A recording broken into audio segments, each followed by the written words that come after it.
कहो खुदा से मेरी मुश्किलें बड़ी हैं, ये मुश्किलों से कह दो मेरा खुदा बड़ा है, मेरा खुदा बड़ा है, मेरा खुदा बड़ा है।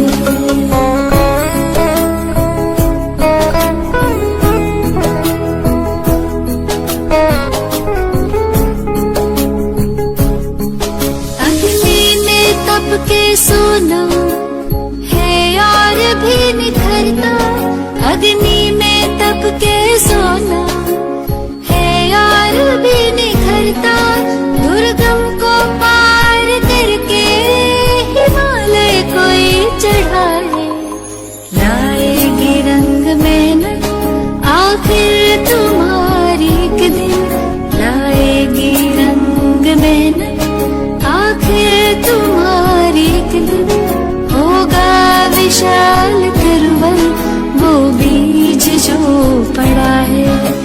ये मत कहो खुदा से मेरी मुश्किलें बड़ी हैं, ये मुश्किलों से कह दो मेरा खुदा बड़ा है, मेरा खुदा बड़ा है, मेरा खुदा बड़ा है।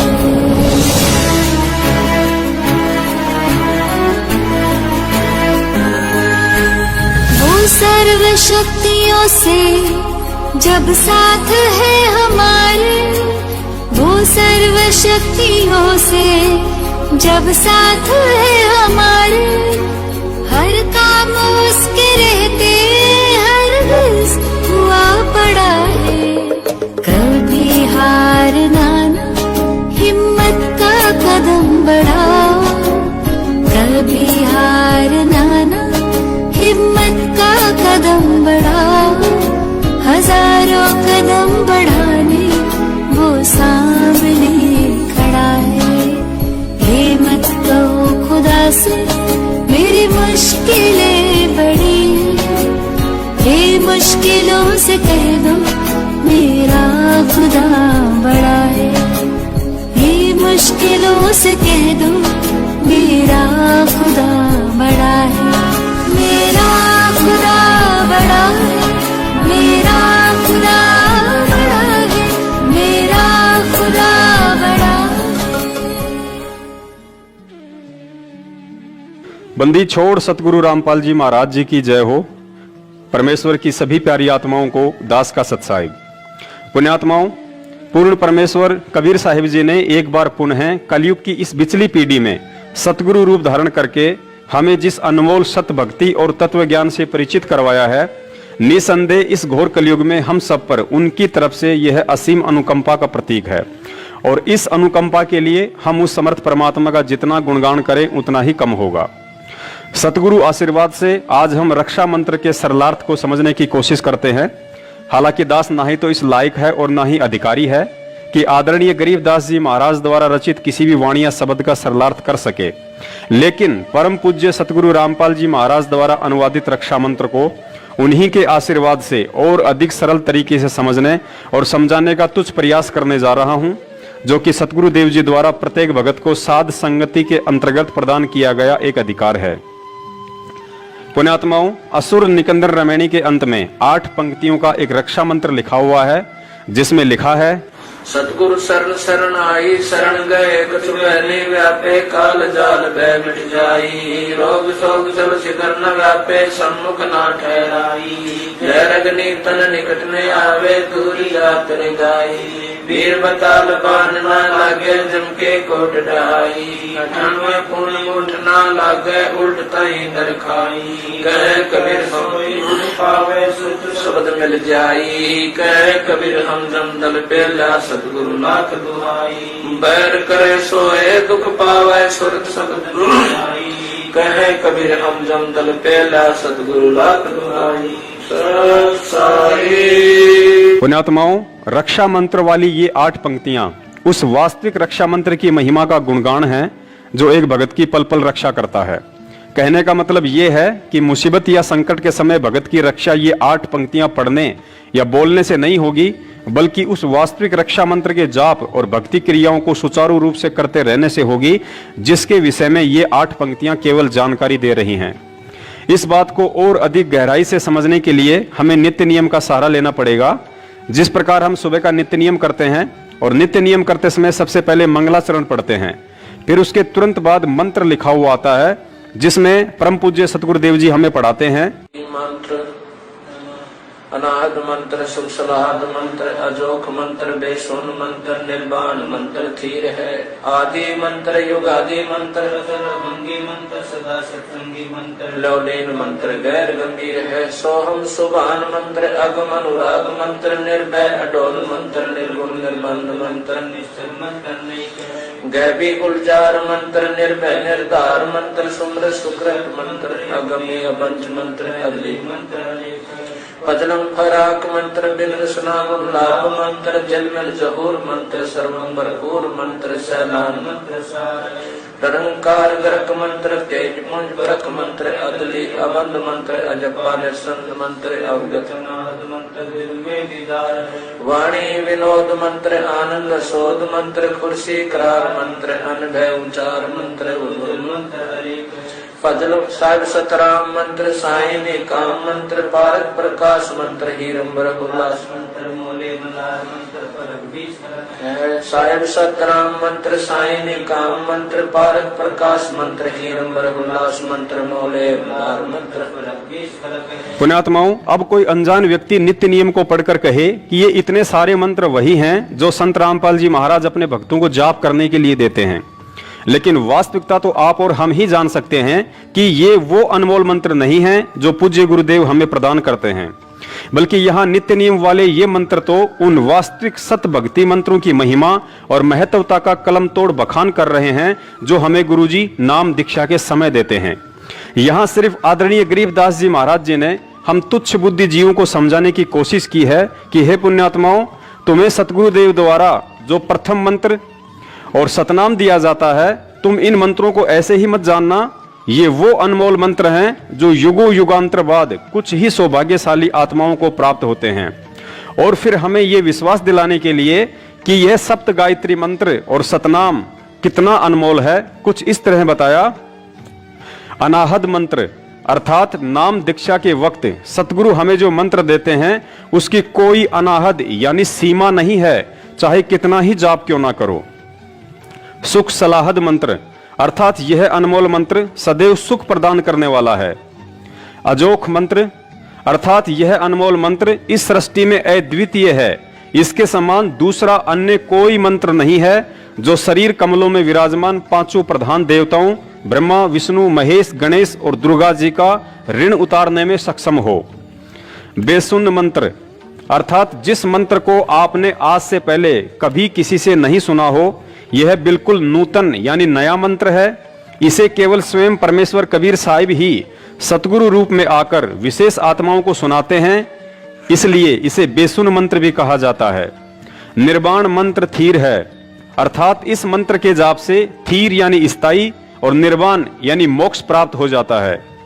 आदि मंत्र युगादि मंत्र, इस मंत्र को आदि मंत्र इसलिए कहा जाता है क्योंकि यह मंत्र सृष्टि की आदि यानी शुरुआत से ही प्रचलित है, और युगादि मंत्र इसलिए कहा जाता है क्योंकि प्रत्येक युग की आदि यानी शुरुआत में परमेश्वर कबीर साहिब जी सतगुरु रूप में आकर अपनी आत्माओं को यह मंत्र प्रदान करते हैं।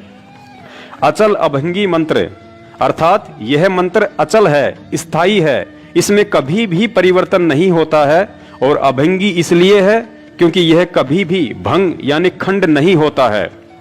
सोहम सुभान मंत्र अर्थात आदरणीय गरीबदास जी महाराज जी ने बताया कि यह सोहम नाम का मंत्र विशेष कल्याणकारी मंत्र है।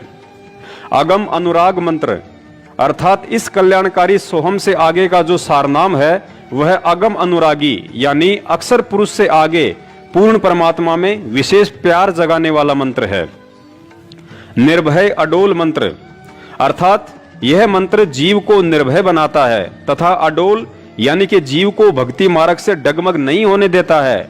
इस वास्तविक भक्ति मंत्र की प्राप्ति के पश्चात जीव को अनेकों चमत्कार होते हैं जिस कारण साधक दृढ़ रहता है। निर्गुण निर्बंध मंत्र निश्चल मंत्र नेक है।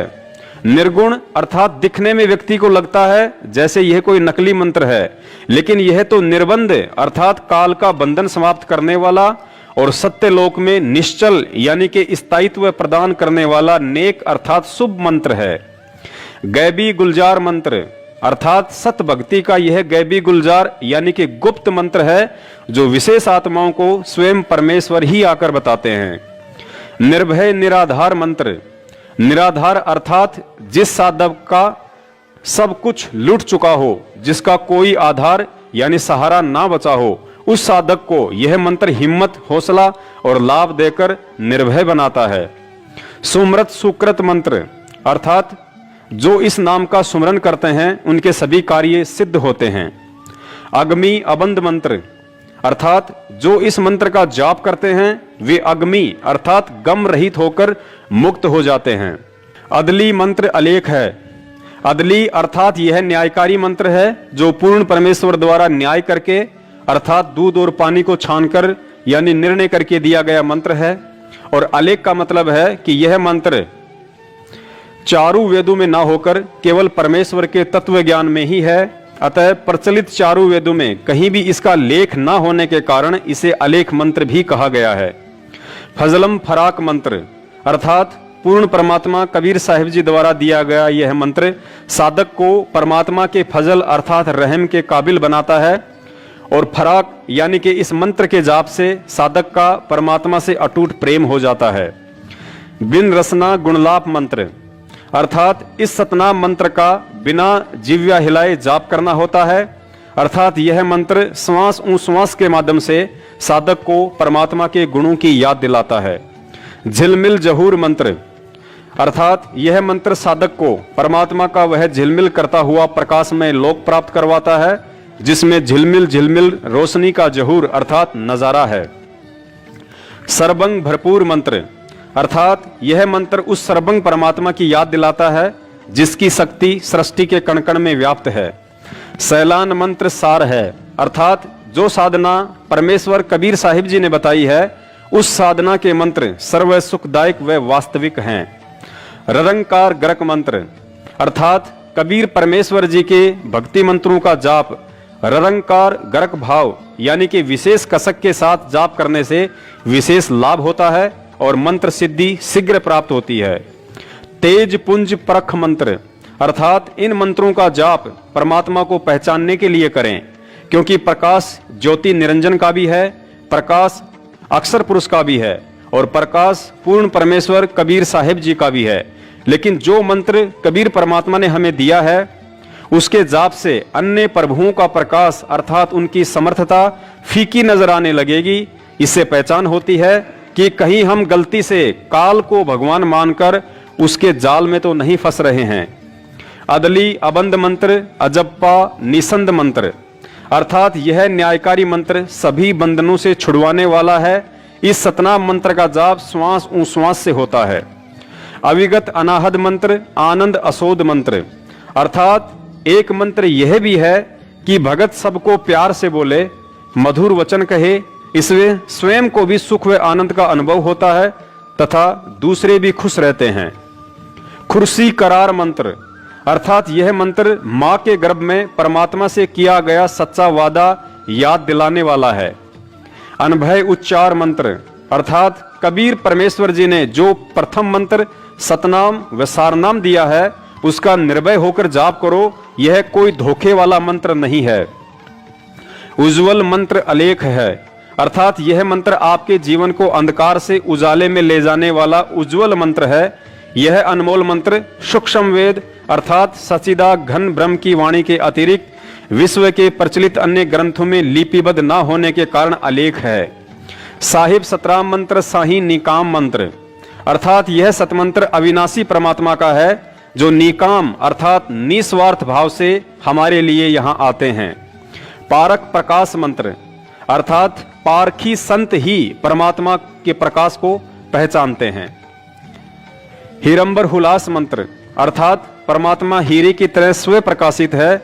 यह हुल्लास अर्थात बड़ी खुशी की बात है। मोले मलार मंत्र पलक बीच खलक है अर्थात उस परमात्मा की भक्ति से जैसे सावन के महीने में विशेष प्रक्रिया खुशी की होती है और मलार गान गाते हैं, तथा उस परमात्मा ने सर्व संसार को पलक झपकने जितने समय में उत्पन्न किया, फिर विधान बनाकर छोड़ दिया। कर्मा अनुसार नर मादा से उत्पत्ति होती है और निर्धारित समय पर मृत्यु हो जाती है। इसलिए जन्म मरण तथा बुढ़ापे के कष्ट से मुक्ति के लिए उस परमात्मा के मंत्रों का जाप करना चाहिए। तो पुण्यात्माओं, अब आप जी को भली बाती समझ में आ गया होगा कि जिस तरह नित्य नियम में मंगलाचरण के बाद उपरोक्त लिखे हुए मंत्र वास्तविक भक्ति साधना के मंत्र ना होकर सतगुरुदेव जी द्वारा नाम दीक्षा के समय दिए जाने वाले मंत्रों की यथार्थ जानकारी और उनकी महिमा का गुणगान है, ठीक उसी तरह असुर निकंदन रमणी के अंत में लिखी रक्षा मंत्र वाली ये 8 पंक्तियां भी मुसीबत के समय में जाप करने का कोई मंत्र नहीं, बल्कि गुरुजी द्वारा बताया गया रक्षा कवच अर्थात प्रथम मंत्र सतनाम, सारनाम, 5 यज्ञ और 3 समय की आरती की तरफ एक इशारा है कि सच्चे सतगुरु से नाम प्राप्त होने के बाद यदि हम मर्यादित होकर भक्ति करेंगे तो वह परमात्मा हर संकट से भगत की रक्षा करता है, जैसे कि इस रक्षा मंत्र में लिखा हुआ है। सतगुरु शरण शरणाई, शरण गए कछु भय नहीं व्यापे, काल जाल भय मिट जाही। अर्थात सच्चे सतगुरु जो कि स्वयं पूर्ण परमेश्वर कबीर साहेब जी ही होते हैं, उनकी शरण में आने के बाद भगत को किसी भी तरह का भय अपने दिलो दिमाग से निकाल देना चाहिए, क्योंकि मर्यादित भक्ति साधना करने वाले भगत को सतगुरुदेव अपने आशीर्वाद का कवच पहना देते हैं, जिसे काल भगवान के द्वारा भेद पाना मुश्किल ही नहीं बल्कि नामुमकिन होता है। पुण्यात्माओं, हमें यहाँ इस बात को गहनता से समझना पड़ेगा कि सतगुरु की शरण में रहने का मतलब क्या है। हम रोज सुबह सुबह नित्य नियम में पढ़ते हैं कि ताते सतगुरु शरणा लीजे, कपट भाव जिन दूर करीजे।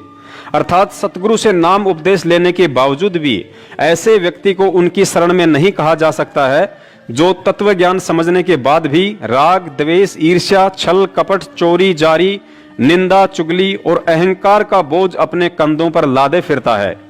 ऐसे व्यक्ति के साथ यदि कोई दुर्घटना होती है तो अनजान लोग भले ही यह बात कहें कि यह व्यक्ति तो संत रामपाल जी महाराज जी की शरण में था, फिर भी संकट के समय इसकी रक्षा क्यों नहीं हुई।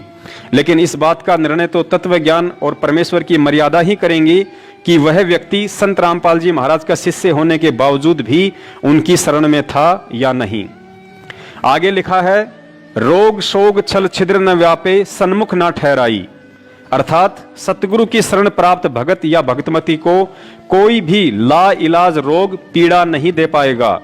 भगत को कोई भी ऐसा दुख नहीं आ सकता जो उसके भक्ति मार्ग में बाधा बन जाए। हालांकि यहाँ पर पवित्र गीता जी के अध्याय नंबर 18 के श्लोक नंबर 38 को भी नहीं भूलना चाहिए, जिसमें परमात्मा का विधान है कि भगत का शुरुआती जीवन दुखमय होता है और अंत सुखमय, लेकिन वे कष्ट शारीरिक नहीं बल्कि सामाजिक होंगे और उन कष्टों का सामना करते वक्त भगत में उल्टी दृढ़ता और भगवान पर अधिक विश्वास पैदा होता है। उदाहरण के लिए जैसे आपके परिवार, रिश्तेदार और समाज द्वारा आपका बहिष्कार करना, क्योंकि तत्व ज्ञान युक्त शास्त्र अनुकूल भक्ति आपको सांसारिक और परंपरागत लोक वेद पर आधारित क्रियाओं और भक्ति से अलग करती है, जो उन लोगों को रास नहीं आएगा, तथा काल प्रेरणा से साधक का विरोध शुरू हो जाता है। लेकिन उस समय हमें सतगुरु देव जी के उन वचनों को याद रखना चाहिए जो वचन उन्होंने मुसलमान धर्म के पैगंबर हजरत मोहम्मद साहब को कहे थे कि हे मोहम्मद, मैंने आपको जो भक्ति साधना बताई है वो समाज में प्रचलित लोकवेद वाली साधना से विपरीत है, जिसके चलते लोग आपका विरोध करेंगे, लेकिन आप हिम्मत न हारना और जिहाद से उनका सामना करना।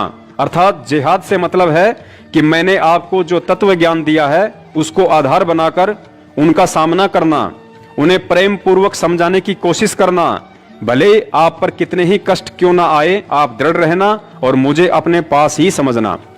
अतः पुण्यात्माओं, सत भक्ति में भगत पर संकट और दुख अवश्य आते हैं, लेकिन ऊपर आप जी ने समझ लिया होगा कि ऐसी कोई भी तकलीफ परमात्मा नहीं आने देते हैं जिसके चलते भगत का भक्ति से मनोबल टूट जाए। आगे लिखा है, जहर अग्नि तन निकट न आवे, दूरी जात रंगाई। अर्थात सतगुरु के सच्चे भगत को चाहे कोई लाख कोशिश करे, उस पर जहर और अग्नि जैसे काल के शस्त्र भी प्रहार नहीं कर सकते और यदि प्रहार कर भी दिया तो सतगुरु के आशीर्वाद रूपी कवच में कैद भगत का बाल भी बाका नहीं हो सकता। उदाहरण के तौर पर त्रेता युग में भगत प्रहलाद जी अपने इष्ट भगवान विष्णु जी की भक्ति पर दृढ़ थे, जिस कारण उन्हें होलिका द्वारा अग्नि में जलाने की कोशिश भी की, लेकिन अग्नि उनके तन को छू भी नहीं पाई। सतगुरु ने दूसरा उदाहरण मीराबाई का दिया। मीराबाई भी अपने इष्ट श्री कृष्ण जी की भक्ति पर दृढ़ थी। इस बात से रुष्ट होकर जब उसके देवर ने हाथ में तलवार लेकर मीराबाई को जहर पीने के लिए बाध्य किया, तो मीराबाई अपने प्रभु का नाम लेकर विष का प्याला पी गई और बाल भी बाका नहीं हुआ। पुण्यात्माओं, यहाँ एक बात हम भक्तों के लिए विशेष ध्यान देने योग्य हैं। जिस समय प्रहलाद भगत की अग्नि से और मीराबाई की जहर पीने से रक्षा हुई, उस समय वे दोनों आत्माएं ना ही तो किसी सतगुरु की शरण में थी और ना ही परमात्मा से सतनाम प्राप्त था, लेकिन इसके बावजूद भी उनके प्रारब्ध के भक्ति कर्म आधार पर और अपने इष्ट देव पर अटूट विश्वास के चलते पूर्ण परमेश्वर कबीर साहिब जी ने उन आत्माओं की रक्षा की, ना कि भगवान विष्णु या श्री कृष्ण जी ने की थी। फिर आप और हम तो सीधे तौर पर आज पूर्ण परमेश्वर की शरण में हैं। ये बात अलग है कि आज वह परमात्मा सतगुरु रामपाल जी महाराज जी के रूप में हमारे साथ है और उनका वास्तविक सतनाम भी हमें प्राप्त है। ऐसे में यदि हम उनकी शरण में हैं, अर्थात उनके द्वारा बख्शीश सत भक्ति को मर्यादा में रहकर कर रहे हैं, तो निश्चित तौर पर जहर और अग्नि जैसे काल के शस्त्र भी भगत को हानि नहीं पहुंचा सकते। और इसी विश्वास के आधार पर दास ने 16 मार्च 2020 को कोरोना वायरस को लेकर जो वीडियो बनाया था और मोदी जी से अपील की थी कि अगर मुझे 1000 कोरोना वायरस से संक्रमित लोगों के बीच भी रखा जाए तो वह परमात्मा कोरोना से मुझे किसी भी तरह की हानि नहीं होने देगा, क्योंकि कोरोना संक्रमण एक रोग है जिसके विषय में रक्षा मंत्र में स्पष्ट लिखा गया है कि रोग शोग छल छिद्र न व्यापे, सन्मुख न ठहराई। रक्षा मंत्र में आगे लिखा है, वीर बेताल बाण ना लागे, यम के कोट डहाई, 98 पुण्य मूठ ना लागे, उल्ट ताही दरखाई। अर्थात गुरुजी ने बताया कि सत भक्ति करने वाले भक्तों के ऊपर वीर और बेताल नाम के इन दो काल एजेंट का भी किसी तरह का दाव नहीं लग सकता, जो कि सूक्ष्म रूप में काल प्रेरणा से भक्तिहीन प्राणियों को कष्ट देते हैं। इसके अलावा गुरुजी ने बताया कि 98 प्रकार के जंत्र मंत्र होते हैं जिनके द्वारा भक्तिहीन प्राणियों को दुखी किया जाता है। अगर मेरे भगत के ऊपर उन जंत्र मंत्रों का प्रयोग भी किया गया तो वह दाव उल्टा उसी व्यक्ति को दुखदाई होगा और भगत की रक्षा होगी। आगे लिखा है, बैर करे सो ही दुख पावे, सुरती शब्द मिल जाही, कहें कबीर हम जमदम पेल्या, सतगुरु लाख दुहाई। अंत में सतगुरुदेव जी ने बताया, यदि मेरे भगत से कोई राग द्वेष या ईर्ष्या भाव रखेगा तो वह स्वयं ही दुखी रहेगा और मेरे भगत की भक्ति बढ़ेगी। शब्द में सुरती अर्थात नाम मंत्र में भगत का और अधिक विश्वास बढ़ेगा। कबीर साहिब जी कहते हैं कि मेरे नाम के आगे यमदूतों के दल डर कर भाग खड़े होते हैं। इस बात को मैं सतगुरु की दुहाई देकर कहता हूं। और पुण्यात्माओं, इसके अलावा वैसे भी सतगुरुदेव जी ने हमें समझाया कि मुसीबत के समय आपने यदि प्रथम मंत्र मिला हुआ है तो उसका जाप, सतनाम मिला हुआ है तो सतनाम का, और सारनाम मिला हुआ है तो उसी का जाप करना है, ना कि अन्य कोई तरीका अपनाना है।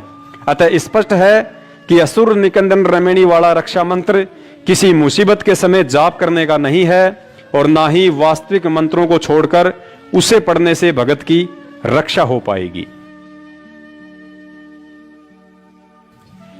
तो पुण्यात्माओं, परम पूज्य सतगुरु रामपाल जी महाराज जी के आशीर्वाद से आज हमने बहुत ही सरल तरीके से रक्षा मंत्र तथा नाम दीक्षा मंत्रों की महिमा और महत्वता के विषय में विशेष जानकारी हासिल की। किसी भी तरह की शाब्दिक या आर्थिक त्रुटि के लिए दास सतगुरुदेव जी से क्षमा प्रार्थी है।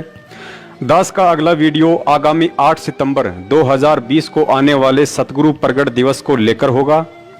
पुण्यात्माओं, दास अपने सतगुरुदेव जी के अलावा इस सृष्टि में अन्य किसी भी शक्ति या व्यक्ति से नहीं डरता है, क्योंकि मेरे ऊपर उनके आशीर्वाद और तत्व ज्ञान की विशेष दया है।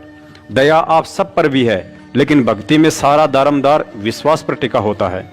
इसलिए दास ना ही तो किसी सतलोक आश्रम मैनेजमेंट के उन व्यक्तियों से भय मानता है जो 5 साल से संगत से गुरुजी के आदेश की आड़ में उल्टे राजनीति जैसे कर्म करवा रहे हैं, और ना ही गुरुजी के भाई बंधु और रिश्तेदारों से जिन्होंने पिछले 5 साल से मुझ दास को जान से मरवाने के लिए 3 बार हथियारों के साथ कातिलाना हमला भी करवाया।